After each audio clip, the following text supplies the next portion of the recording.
chobvondoka mhuri yeZimbabwe ku7th SADC Industrialization Week toona mukadzi anonzi Muhono Mpotola anouya achiexposa zvinhu zviri kuitika munyika yeZimbabwe achiti Zimbabwe it's very sick, it's a mess. Sambe namashoko abuda achinyora semanyanirwa aitwa naHope Chikuno achiti aiwa Zimbabwe yafumugwa zvakanyanyisa kuIndustrialization Week. Toti wasubscribe like otna on the bell icon. Anoyanyora achiti Muhono Mpotola said Zimbabwe is the sick man of the region as she explained how Mozambique's railway investment is let down by Zimbabwe's rotten rail system.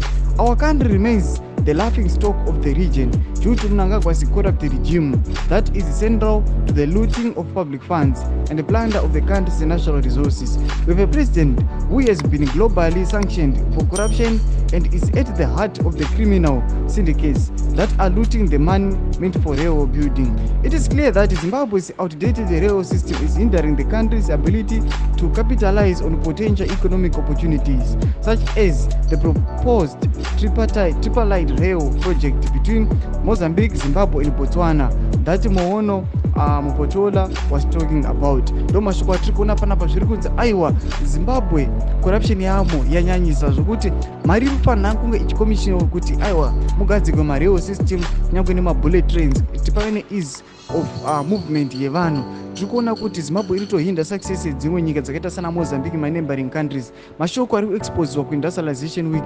Tudze mafungiro enyu muri kudiwa pamusoro pechitiko ichi aiwa pinango mai section medu saano subscribe like and turn on the bell icon.